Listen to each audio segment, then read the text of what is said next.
We're super excited to have everyone here, and we're very excited to talk with Sam. Sam is the CEO and founder of Sam Sales Consulting. She has 15 plus years in sales experience, a decade in leadership. She's got 13 broken sales records, president's clubs. She's got rep of the year, rookie of the year, 100,000 plus followers on LinkedIn. And Sam has worked for a number of notable Bay Area companies. She finished up her career in corporate America at LinkedIn as the head of enterprise sales for LinkedIn Sales Navigator. Not sure if you've heard of that technology before. Small known company. She is doing wonderful things for the community. In 2019, she set out to be a solopreneur. She scaled an all-woman team to 20. She does. Let's hear it for the ladies. Right. That's right.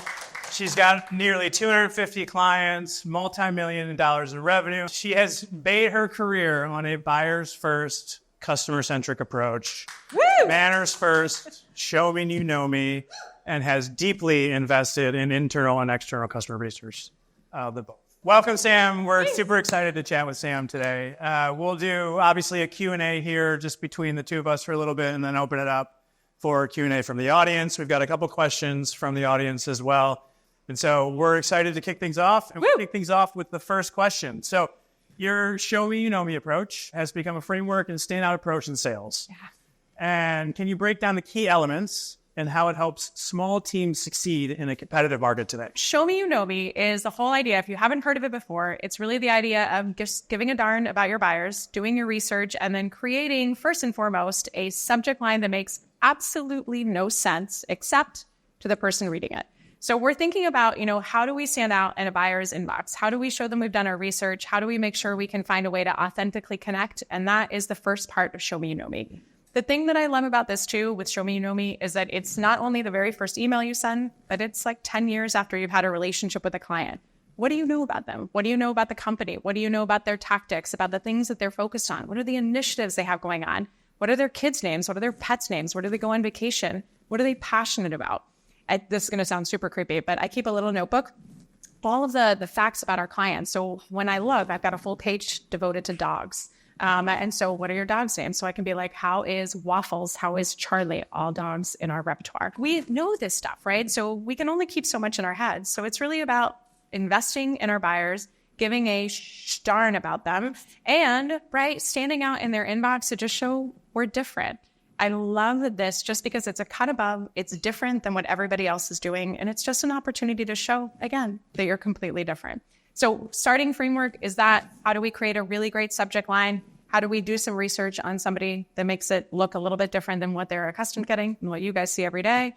And then it goes down from there for a lot of other things. What's the best subject line you've ever used? I used one that got a response from the head of social media. I actually just posted about this on LinkedIn the other day, but head of social media for a whole division at Nike. So imagine how much that person's inbox is totally flooded, right? And when you think about that person's inbox, how much content they get, how much spam they get, what I wrote was I basically just went on her LinkedIn profile. I looked at some of the content she'd recently posted, and my subject line was leopard shorts plus Soul Cycle plus hashtag Sam Sales. So probably about a month ago, she talked about how passionate she is about Soul Cycle, but she talks about how she wears these cool leopard shorts, right? Like she likes to stand out, whatever. Do you think that person's going to open that, right? It shows that I've done that research. It shows something about Soul Cycle. It shows I'm connecting with that person. Response, I think, within 3 hours. But that's, I think, the coolest part about this too. You might think like, that takes a lot of work. I don't know, man. It sounds like a lot of work. But it is. But what's amazing is that you get these responses. You get quick open rates. You get responses. And the coolest thing is that even if they're not in the market for what you need right now, they respond just because you were different, just because you made an effort.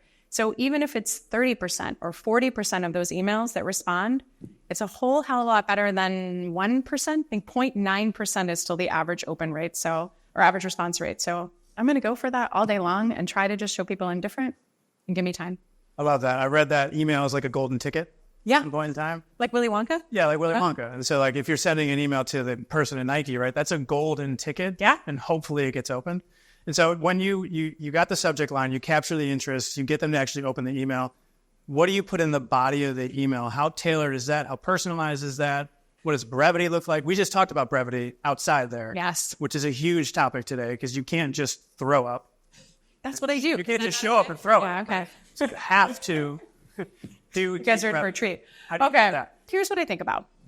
You are dealing with human beings, right? You're dealing with executives. You're dealing with people who have a ton of back-to-back meetings all day long. And if you manage to get them to open up your email, we have to use that time, 15, 16, 32 seconds that they're going to spend, and they will spend that time reading it if you do a good job. So I think less than 50 words, not applicable, because you have to convince them, one, that you can solve their problem, and two, you have to think about how to get around their hidden or forthcoming objection. Let me tell you a little bit more about this. So in the subject, in the email, right, when you start out, one, either jump right into the show me you know me. So maybe I say, I saw your post about leopard shorts and SoulCycle. I have to tell me what. In the preview text, that's what she sees. She sees SoulCycle, leopard shorts, etc. Then she says the rest of the preview is that first sentence. And she's like, oh, well, maybe I'll just open up this email. And then I get into it. That's where I make my authentic connection. I talk about my SoulCycle. I talk about whatever. And then I say, while I could talk about that all day, the real reason for my reaching out is you need that transition, right? Because we see this all the time where people send an email and they say, I see you went to FSU. That's awesome. Leading companies like you use us for XYZ. And you're like, what the hell just happened? So make sure there's a transition there. I could talk about this all day. What I really want to talk to you about is I used to work for LinkedIn. I know Sales Navigator really well. I can train your teams. So what I'd really like to talk to you about is how I can train your teams on LinkedIn Sales Navigator and how to use it to sell. So someone is going to read that and they might say, well, why do I need you? I have a customer success manager for that. I don't need you. I have to think when I'm writing the email that that's going to be the most common objection I get, right? So how do I get around that? While you may have a CSM at LinkedIn, no, that's exactly what I just thought. Here's how we're different. Here's how what you probably see or what you've heard from your teams, and here's what we can teach you to take what they already do really well. Never want to throw our competitor under the bus. What they do really well to the next level, right? And then the other thing that I do is I close out, not for the love of God, with a calendar link. I'm really sorry for anybody that loves the calendar link. Not with a calendar link, but instead, interested in learning more? Let me know a time or two that works for you over the next week or two. I'm also smart enough to know that they're not available tomorrow at 2:00. So next week or two, and I'll send a calendar invite over. The reason I don't like the calendar link at the end is it's presumptuous. Number one, I am courting you, right? So you tell me when you're free and I'll send a meeting invite. The other thing I think about is I think about this in a real world scenario, right? We're at a bar over here. Let's say I walk over to one of you guys. I'm married, but let's say I walk over and I'm like, maybe I will. We'll see. Just kidding. I won't. But let's say I walk over and I'm like, hey, you're super cute. Want to get a drink sometime this week? And you're like, I don't really have anything else to do, I guess. And I'm like, oh, thanks for the reassurance. But then I say, here's my calendar link for you to... What? We would never do that when we're courting dates, which we're kind of courting dates, right? We're courting them to go on a discovery call with us and to take that first meeting. So don't do that. These are simple little things that we can change in the structure of our email and our outbound. Sweating a little. Yeah, okay. It's a bit hot. They really make an impact. And again, just show us we're different. Consider what they get every single day. They get, come here often. We can be different. We just have to make an effort. Love that. One, I now know if I give best from Sam, I'm screwed. Also, I sign all my emails best, so I got to change that.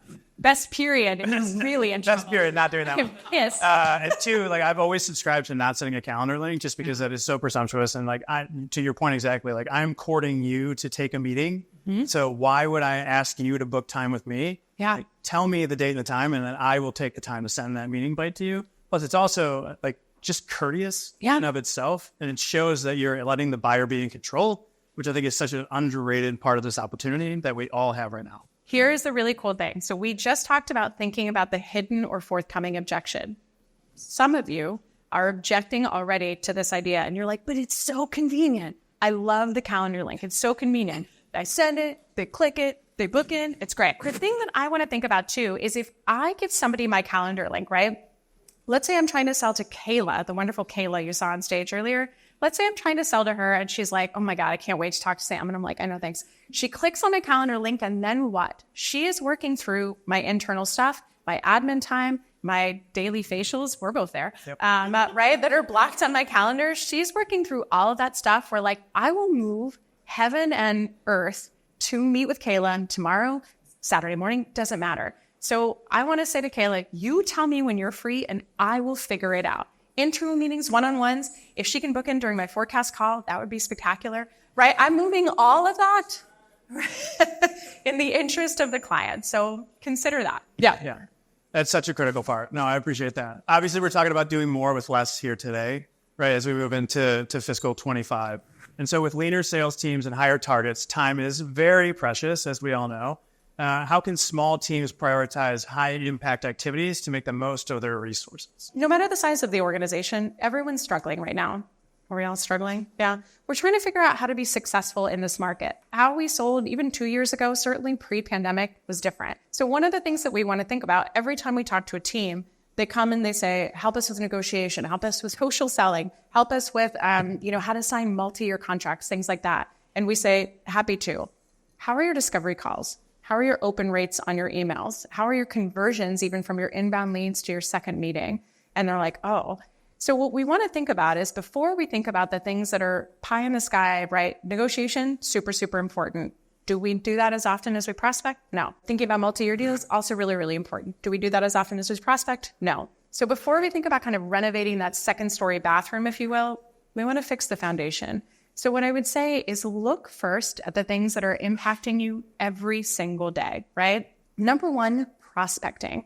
And I put like a fine spotlight on this because I think prospecting is really interesting. Number one, if you've been in sales for 15 years, 20, 25 years, it's different today than it was back then. If you've been in sales for 10 years and you went to conferences all the time, you went in person, you have a territory that's geographic and you ran around, times are different. The other thing to think about is how many of you have been in sales for less than 5 years? So the other thing is you may have also worked for a company that's been disruptive, that had tons of inbound. You might also work for an organization that has great brand recognition, so you get tons of inbound. You've had product-led growth, you've had founder-led growth. You haven't really had to prospect. And now all of a sudden, you have leadership coming to you and saying, or you are the leader, and you're like, go prospect. And you're like, I don't know how the hell to do that. So I think that's one thing. Do our teams, tenured or not, know how to prospect today? The second thing I would say is once we know how to prospect, we find the Kaylas of the world, right? Or I find SVP of sales over here that I want to get in front of. How do I stand out in his inbox? How do I stand out in Kayla's inbox and actually make a difference, get that open and get that response? And then the third thing is your discovery calls, right? At Sam Sales, we have listened to hundreds of discovery calls, right? We do a training on this, what the perfect discovery looks like, the structure, et cetera. Then we say, did you learn all that? And everyone's like, totally. And we're like, okay, go do it. And then bring your call recordings in. We'll listen to them and break them down. Do the dots connect? Usually not. But with those discovery calls, what we often find is that people do this. They get on a call. They're like, oh my God, Mike, thanks so much for taking your call. And Mike's like, happy to. And you're like, so what are your challenges? Tell me what interested you in taking this call today. And Mike's like, we have an issue with whatever. And I'm like, oh my God. And then I talk about myself for 28 minutes. I don't dig in. I don't show up with a narrative. I don't think about that homework, that show me you know me. If I'm talking to Mike, how do I think about this of what Apollo is going through, the recent funding, what they might be thinking about with scaling, growth, hiring, all of that stuff. If I show up prepared to talk about that and I say, I got all these things I want to talk to you about of what I know about Apollo, he's going to be like, oh my God, what a refreshing change. And then I can dig in from there, right? I can build trust and credibility right out of the gate just by doing that show me you know me. So the things that I would say are focus on the things that happen all day, every day, that if you don't fix today, that kind of leaky hole in your boat, you're going to be in trouble tomorrow. And nothing else will matter until you fix that first. Gotta ask, what's the most cringe moment on a discovery call you've listened to? Oh my God. Oh, it was the one with you. It was personally bad. Bad showing for me. I think, do we have any Brits in the room? Anyone from the UK? Okay. We can talk about the weather if we are from the UK, and that is fine, and that is cultural norm. In the States, right? If I am talking to Mike and I'm like, hey, you're from Chicago, where are you based? And Mike's like, oh my God, it's on my profile. I'm in Chicago. And I'm like, oh, cool. How's the weather? And Mike's like, I don't know, it's sunny. And he like looks out his window and he's like, it's sunny. How's the weather for you, Sam? And where are you based? DC. Yeah, it's sunny here too. Falls, can. It's awful, right? So we're better than the weather. Has anybody seen the movie Crazy Stupid Love? Woo! Be better than be better than the weather. If you don't get that reference, please do this exactly as you go home tonight. Watch this movie. It's brilliant. But be better than the weather. There are so many other things that we can talk about. and talk about a way to elevate your executive presence by talking about the other things you know about them. Imagine if instead, the place that they used to work before, Mike was at G2. So maybe G2 is our client. And I say, oh my God, you worked at G2. They've been our client. And he's like, well, G2 hired you. I should hire you. And I'm like, I know. Thank God you said it before I did. Duh. Right? Or I see that you're connected with these two people who are also our clients. Don't assume he knows them, because it might have also been his nemesis at G2. He was not well liked there. But it might have been his nemesis, right?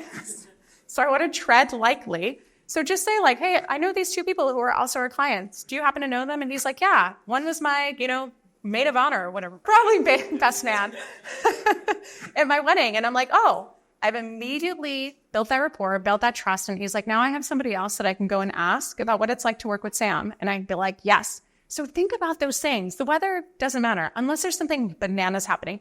If Mike happens to be in Tampa, hurricane, might ask about it, might be a little sensitive there. Otherwise, there's other things we can talk about. What's your cringeworthy? I think like the biggest cringe on a call is when you're just super assumptive and like, hey, how can I help you? And like, that's your intro. It's like, well, there's a lot more to go on here. Yeah. There's the reason why you came in. Maybe I should have a point of view to why you actually came in and know about your business and show that I've done some research. And so I think those are probably the most cringeworthy calls that I have, especially when there's just such an assumptive feeling from the seller that this person is ready to buy. Oh, yeah. It's like, no, they're not. And if they are, they would have bought already. And so like that, I think, is the worst for me in my role.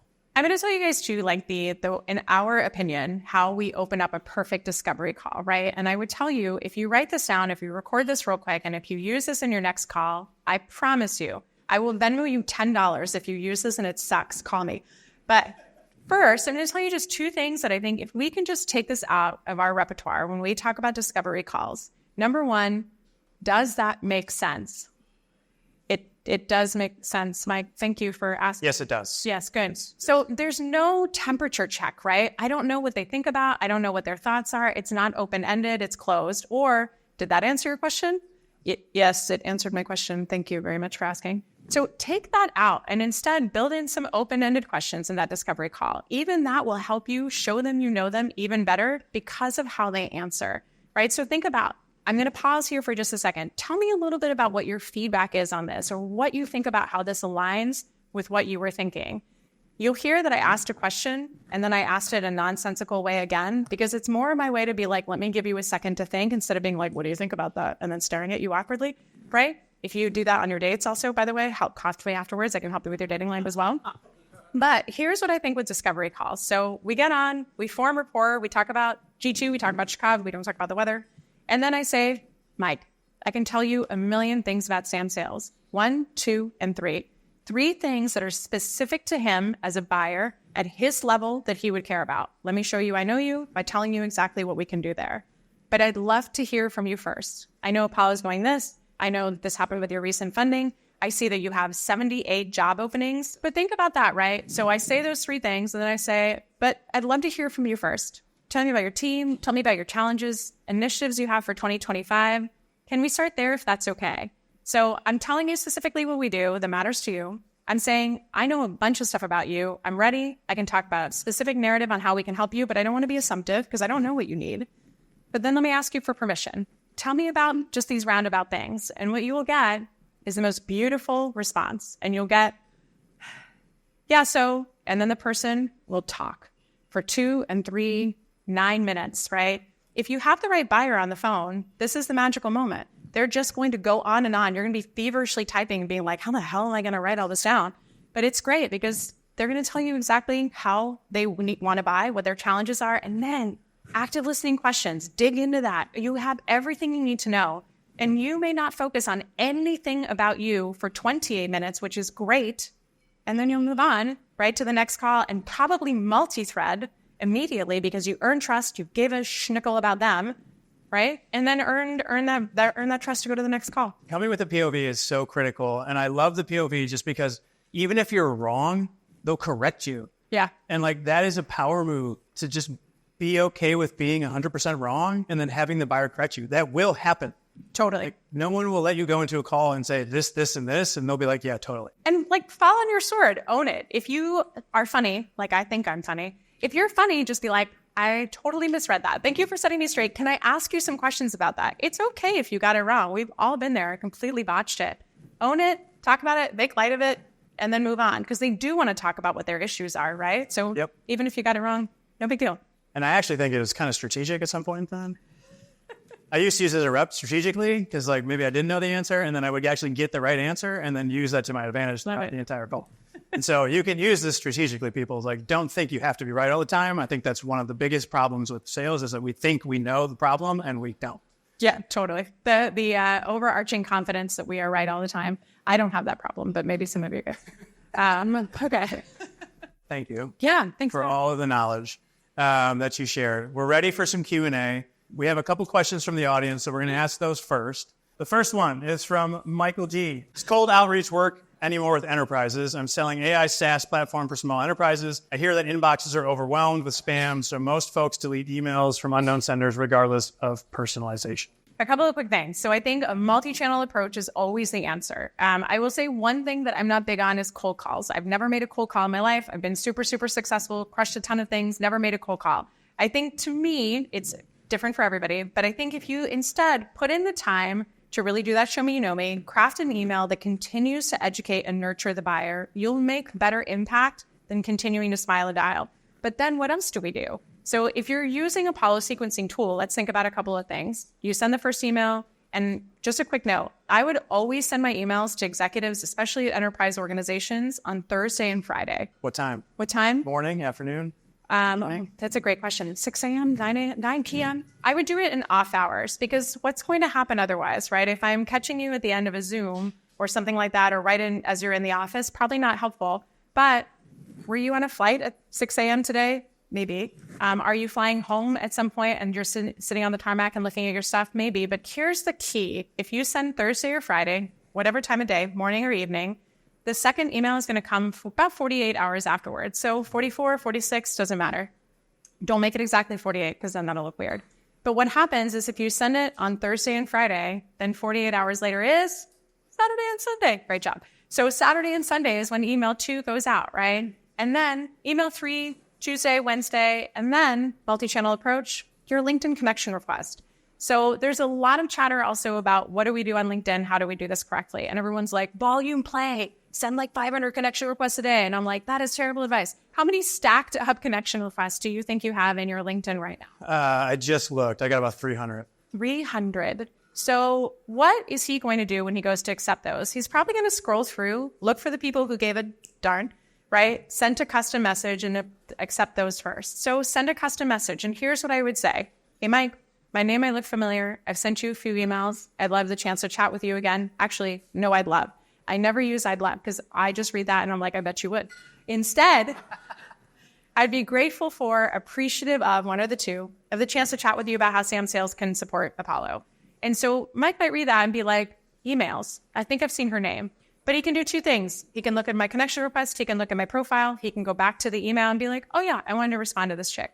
So I think one, multi-channel approach really works. But two, those enterprise executives are so accustomed to just getting that scaled and veiled outreach that, again, if you make the effort, you'll be in good shape. And again, think about that skip level. So what we want to think about is if I'm normally reaching out to a senior director, don't do that. Reach out to the VP, the SVP, the EVP. Reach out to the CRO. Take the time to reach out to the higher titles, again, because that's going to make a difference. So I don't think cold email's dead. I think we just have to do it differently. Question from Aaron Snowden. What's the most effective way to get sellers out of their comfort zone?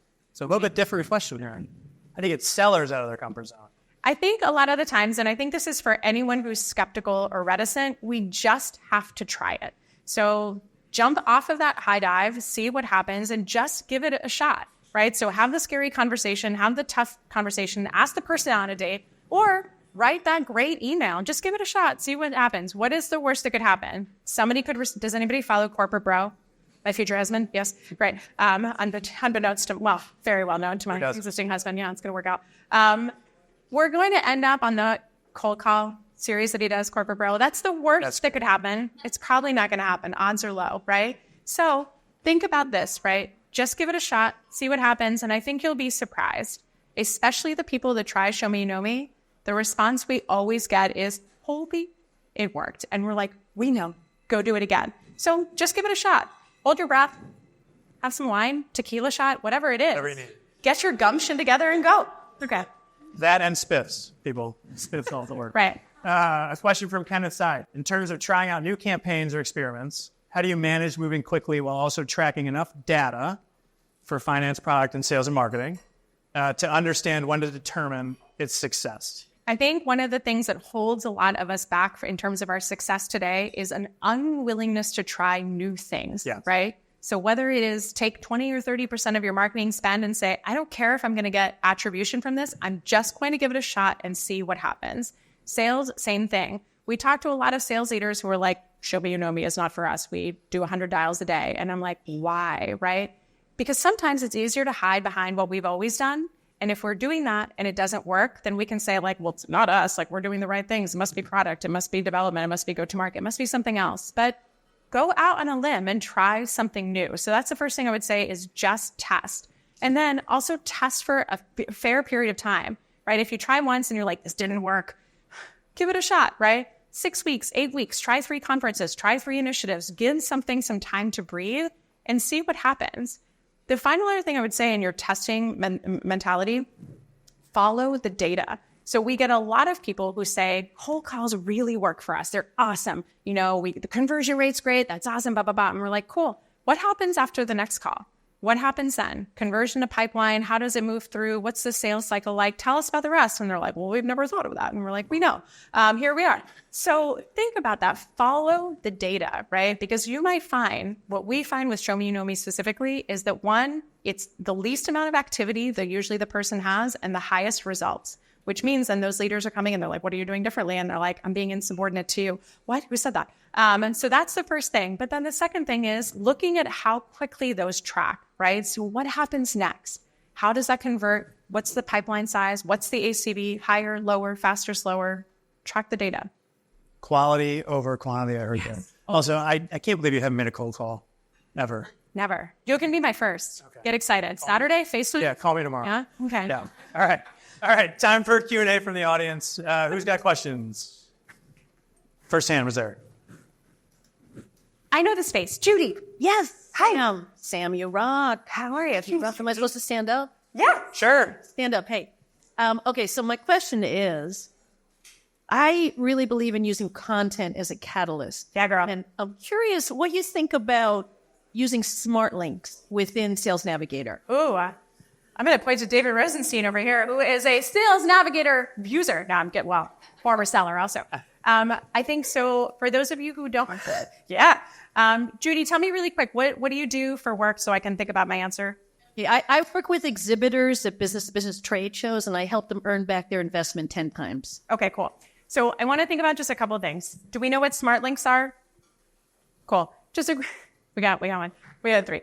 So smart links are just an opportunity for you to put together a slide deck, something like that, send a smart link, and then you can track all the things there. I think what's really wonderful about it is you have the opportunity to track, again, data, but go do something with it when you see something. So we've sent proposals out before, right? And we've all been there, except, probably for you, Mike. We've all been there where we've been ghosted after we send the proposal and we're like, hello, what's happening? Blah, blah, blah. And then we close cancel and we're like, they ghosted us. Number one, if somebody ghosts us, it's usually us, we did something wrong. Number 2, those people ghost us. And then sometimes like 9 months later, we're like, Mike, open up your proposal. Smart link. Yeah, smart link, right? Or looked at something and you're like, pounce on it. So just one of the things I would say is 1, create that. You want to have the data, but then 2, do something with it. So urgency, send a note, say, I just happened to see that you opened up our smart link. That's so wonderful. I'm hoping that's a positive sign that we can reignite conversations. Let me know if I can help. You don't have to have a hard sell, but use the data and jump on it. Cool. Question. Yeah. So your hands. Yeah. Andrew, I know you. You're in the splash zone here, Andrew. Yeah, I'm not going to stand up so I don't block you. Oh, good. You're good. Nah. I'm curious. We hear about open rate, click rate, all that, right? What's the most underappreciated conversion rate or metric in sales? The unsubscribe rate, I think nobody looks at that when they start to think about their emails. So we just focus on that open rate, that reply rate, that conversion to meeting. And then we say, well, so someone says like, oh, we have great open and reply rates. And we're like, what happens to your unsubscribe rate? And they're like, it's at 47%, but who cares? And we're like, okay, Jesus. So I think that's one of the things. The other thing I would say, and I think this is really surprising to me, but a lot of people don't seem to understand what a good conversion rate to discovery calls is. So when I say discovery call, I don't mean the one that the 7 calls your SDR had to qualify somebody before they spoke to an AE. How lucky for them. But I mean, when your AE gets on a call and says exactly the script I gave you earlier, what is the conversion from that call to the second call? Yep. 2 quick things here. If it is not around 60 or 70%, you have a problem. If it is like 30, 20%, your house is on fire. Like you really want to address that. And then the second thing to consider with that, the underappreciated rate, is on your discovery calls. If you are looking at a ton of pipeline right now, if you're looking at, let's say some of us are in Q4 and you're like, we have a lot that is listed in 50% and hasn't moved. What do we do next? It's not what we do next. It's the issue that you had 2 and 3 and 4 calls ago. Yeah. It's the first date. So you need to look back at that. There are things you can do here, right? Transparency, honesty, directness. But look back because it's probably the first date that botched and they just went on the second and third to get a few free meals. What? So anybody in the dating scene in New York, super fun. Okay. That is an underlooked. I think, do we have time for one more? One more. And then we'll so you're going to go first. Okay. Sorry. Yeah. The light's in front of my face. Thank you. I appreciate it. So I'm a huge subscriber to Show Me You Know Me. Woo! Love that. We've got one. I presume that there's a lot of segmentation involved in that, right? So what about everybody else? It's not incredibly scalable. I get quality over quantity, but what do you do with the rest of your ICP? So say the question one more time. What do you do with the rest of your ICP? With the rest of your ICP? Like your ideal customer profile. Yep. Oh, you're creating your lists and you segment and you say, okay, this is who I'm going to do hyper-targeted. What do you do with everybody else? Marketing. Yep. What do you do with everybody else? Yeah. Yeah, what do you do with I'd keep it up. So what I would say is like you want to go high. So on your ICP, if you are an enterprise seller and you have 40 enterprise accounts and people say like, I need more accounts, you really don't, right? You just need to map those accounts out effectively and then go. And the one thing that I would say is like, consider just this quick trick. So you might, let's say, be working on, let's say DuPont, right? So massive account. Let's say you're working on DuPont, you go high and you finally get your first bite. And somebody says, we'd love to meet with you, not for another 6 months. Here's why, right? Getting around all your objections of like, what's taking your priorities right now? They get around all those objections and you say, okay. A mistake that I see people make when they get that is they're like, well, DuPont's not going to buy for 6 months, so I'm going to go to my other 39 accounts. Oh my God. So what you just got, right, is you have a foot in the door 6 months later. I would do exactly what you just did to that buyer persona at that one of like 98 divisions or more that they have. And I would rinse and repeat all day long, right? So what you're going to get is eventually you're going to get a buyer over here, maybe a buyer over here says, okay, we'll take a meeting. You're going to burn through that, meetings, discos, demos, the whole 9 yards. And before you know it, 6 months comes along and you're like, hey, I've been talking to your peers. We could build a bigger deal. We're quoting you 40K. We could do it for 32 because this guy will get in for 32 and everybody else will get in for 32. And before you know it, you've got some serious groundswell. The other thing I would just say to that, in terms of what do we do with the rest of the ICP, I think don't necessarily focus on that just yet. Focus on the rest of your ICP once you've got a bite. Who are your moles? Who are your skeptics? Who are your users? Who are the people that are going to help you build that deal? But otherwise, go across, right, when you have that initial fire built and bridge everybody together because everybody wants to use their budget better. And that's a great way you can do it. Final thing, 6-month guy who is like, call me in 6 months. What do most sellers do? 5 months and 3 weeks, they're like, I'm going to put something in Salesforce and I'm going to follow up with them then. And you're like, that is riveting. So instead, nurture the pants off of them, educate them. You do not need to ask them for more time, but just say, hey, thanks for the note. Great to keep in touch. We'll reach back out in 6 months, 5 months, and 3 weeks. I'm going to keep in touch in the meantime. I'm going to say hello on LinkedIn. I'm going to send you some things, educate them, right? Because you've got all that time to continue building that relationship and you just never want to make the ask. Spoiler, they already know what you want. So just give them information that's really helpful and get them at the 3-month mark to be like, this came up in a meeting and I thought of you. And you're like, no way. And then they're going to want to meet with you sooner and you won't even have to ask for the meeting. Okay, I'm going to stop talking so everybody can go drink. I am 100% guilty of the 5 weeks, 5 months and 3 weeks. That's like, you call yourself a sales leader. Absolutely guilty of that in my younger life. Yes. Everyone give a round of applause. Woo!